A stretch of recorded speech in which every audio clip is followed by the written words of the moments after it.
Salut, aujourd'hui je vais te donner un principe spirituel qui va te faire avancer. Un principe spirituel qui va te faire, qui va t'élever, tu vois, parce que je discutais avec un ami, parce que j'ai eu des échecs dans l'implantation d'églises de maison.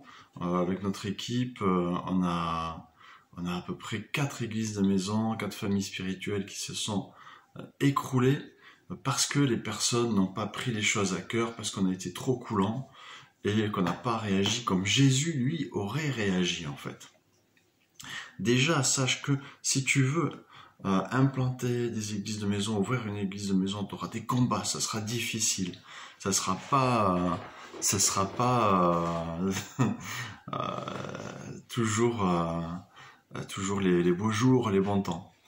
Bon, en fait, il y a énormément de gens à évangéliser dehors. Il y a beaucoup de gens à qui tu peux parler, donner la parole et semer. Et là, c'est là que Yeshua te demande de dépenser ton énergie et ton temps. Ou qu'il espère que tu vas le faire, en tout cas, à apporter la bonne nouvelle, puisque c'est son commandement en Matthieu 28.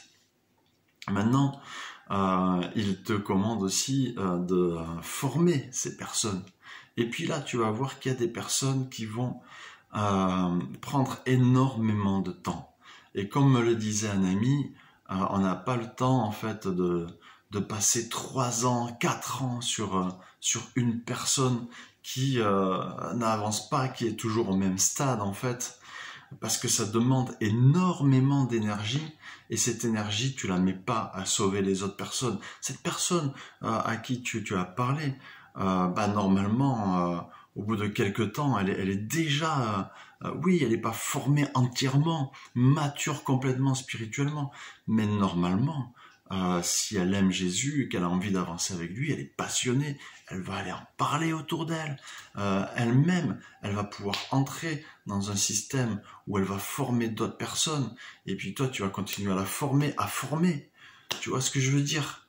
Et du coup, eh ben non, nous, ce qui s'est passé, quand ça s'est cassé la figure, c'est que les personnes, elles voulaient pas avancer. Et nous, notre problème, c'est qu'on a dit, bon, c'est pas grave, on va continuer quand même jusqu'à ce que la personne, elle veuille avancer.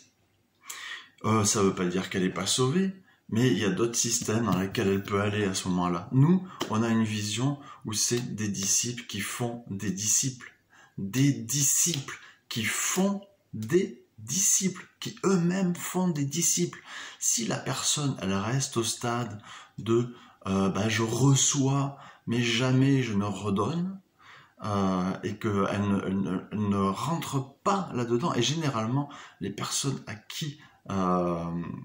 qui nous avons échoué comme ça, c'est des personnes qui étaient déjà chrétiennes, qui avaient déjà connu des types d'églises un petit peu traditionnelles, je dirais, où on va le dimanche matin, et où peut-être il y a une formation de disciples, mais où quand même il y a un contrôle pastoral, et ce contrôle pastoral fait que les personnes restent quand même dans une passivité certaine et n'avancent pas. Et quand elles disent je veux faire une église de maison, et oui, je veux faire ça, ça marche dans leur tête pour les autres, mais pour elles vont pas chercher à évoluer. Donc, en fait, ce que je veux te dire aujourd'hui, c'est que Jésus, Yeshua, quand il est allé vers le jeune homme et qui lui a dit, écoute, c'est le jeune homme qui est venu vers lui et qui lui a dit, voilà, qu'est-ce qui me manque pour rentrer dans le royaume des cieux? Et puis Jésus lui a dit, va et vends toutes tes richesses. Et le gars est parti. Et Jésus lui a pas dit, écoute, non, t'en vas pas. Vas-y, reviens, on va discuter, on va s'arranger. Quand il y a un gars qui est venu vers Jésus et puis a dit à Jésus, écoute, faut d'abord que j'aille enterrer mon père. Jésus, il a pas dit, écoute, je vais t'attendre. Je vais t'attendre, et puis ça prendra le temps qu'il faudra, mais je vais t'attendre. Non, il est avancé, il est allé continuer sa mission. Mais bien sûr, on serait pas là sinon. Où est-ce qu'on serait, hein? Je suis désolé, mon ami, mais si tu veux avancer avec Yeshua, tu dois pas te chercher d'excuses, tu dois te chercher des solutions. Oui, tu dois chercher des solutions, tu dois pas chercher d'excuses. Celui qui cherche des excuses, en fait, eh ben, il veut que Yeshua fasse pour lui. Il veut entrer dans la louange sans faire d'effort. Il veut devenir, je sais pas, diacre, pasteur, berger, évangéliste, prophète, sans faire d'effort. Il veut, ou peut-être rien faire du tout, quoi. Je veux dire, être sauvé, certes, mais rien faire. Et ben ça, c'est pas notre vision. Notre vision, c'est des disciples qui font des disciples qui obéissent à ce commandement de Jésus en Matthieu 28. Donc, si moi je tombe sur quelqu'un aujourd'hui qui se cherche des excuses et qui ne cherche pas de solution en fait pour avancer de façon concrète, eh bien, quand on va se réunir avec notre équipe d'implantation, je m'opposerai bien évidemment à ce que cette personne puisse entrer dans le moindre ministère, que les réunions d'église de maison se fassent chez elle, parce qu'elle donne pas le bon exemple. Donc, elle montre pas aux autres qu'elle veut avancer. Je m'opposerai à ce qu'elle donne du discipulat, parce qu'elle peut pas donner, elle peut pas montrer à quelqu'un comment elle est disciple, puisque elle-même n'est pas disciple. Elle reste dans la passivité, elle n'est pas dans l'action avec Jésus. Elle n'obéit pas à ses commandements. Voyez? Parce que si on n'obéit pas à un commandement de Jésus, on désobéit à tout le reste. Et c'est pas parce que des fois tu pèches, parce que des fois on pêche, des fois on rate l'obéissance à un commandement, ok, mais on veut avancer. Et à partir du moment où on veut, Yeshua il vient et nous aide, et nous, notre équipe, on vient, on t'aide, tu vois ce que je veux dire. Mais là, une personne qui se cherche des excuses et qui ne cherche pas de solution, non. Alors, essaye d'aller dans une église où tu passeras inaperçu, voilà, où le pasteur vient le dimanche matin, il fait son message, il fait son speech, et puis après, au revoir messieurs, dames, à dimanche prochain. Voilà, il n'y a pas de souci.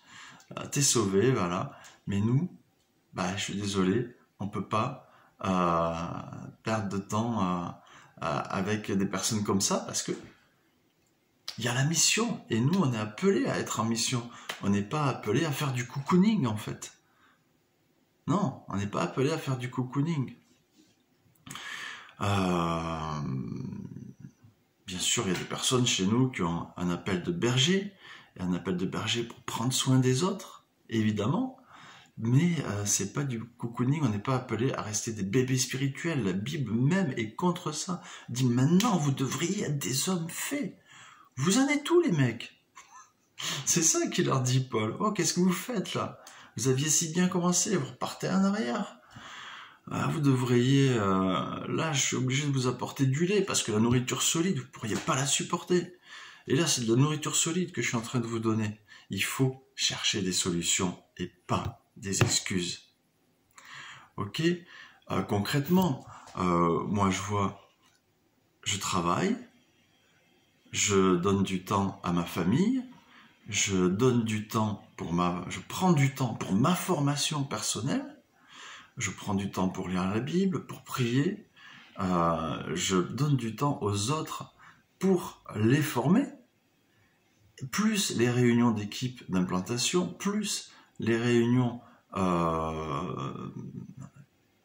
dans les familles spirituelles, dans les églises de maison, et puis ça m'arrivait d'entendre des personnes qui avaient même pas le temps, qui avaient à peine le temps de prendre 2 heures dans la semaine ou 1h30 pour la réunion avec la famille spirituelle.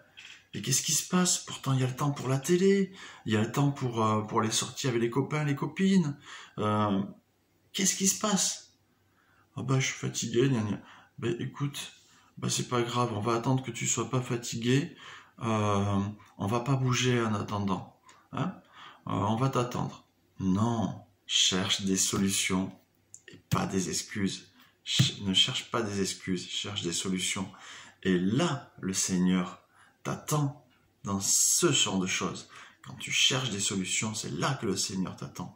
C'est là qu'il te prend par la main. Et c'est là que tu vas voir que d'autres personnes vont se lever pour t'aider à ces solutions. Alors aujourd'hui, je veux t'encourager, je veux te relever s'il y a des choses parfois qui te paraissent difficiles, c'est pas évident, t'arrives pas, t'as du mal, et ben, du moment où tu as la bonne volonté, du moment où tu veux, si tu as l'impression que... parce que des fois, tu peux avoir l'impression que, bon, les gens autour de toi, ils ont l'impression que tu te cherches des excuses ou quoi que ce soit, mais tu sais que tu veux. Tu sais que tu veux. Et tu veux. Et ben, si tu cherches des solutions et que tu t'actives, que tu demandes aux autres, hey, aide-moi à trouver des solutions, tu vas voir que là, tu vas avoir... J'aime pas ce terme, mais vraiment pas. Mais là, je vais l'utiliser. Tu vas avoir des hommes et des femmes de Dieu qui vont t'amener, qui vont te prendre par la main, qui vont te pousser et qui vont t'envoyer toi aussi pour que toi aussi tu sois un homme et une femme de Dieu. Parce que, pourquoi j'aime pas cette expression homme et femme de Dieu? Parce qu'on est tous appelés à être hommes et femmes de Dieu. Et quand je vois qu'il y a des gens, il y en a 100, 200, 300, ils sont là, assis en randonnion, et ils voient un mec qui passe, ils font, ah, voilà l'homme de Dieu qui va nous prêcher et compagnie. Mais toi, tu devrais être un homme ou une femme de Dieu. Qu'est-ce que tu fais sur ta chaise? Oui, ok, tu viens des fois pour avoir un enseignement. C'est normal de venir se nourrir. Mais toi aussi, tu ne devrais pas appeler quelqu'un un homme ou une femme de Dieu, si ce n'est que pour reconnaître qu'il est comme toi. Tu vois ce que je veux dire? Parce que sinon, tu attends, tu es là, ah, c'est l'homme de Dieu ou c'est la femme de Dieu qui me nourrit, tout le temps. Et toi, tu ne redonnes rien. Ce n'est pas normal. Ce n'est pas le royaume de Dieu. Non, cherche des solutions et pas des excuses. Et tu seras béni. Bonne journée à tous.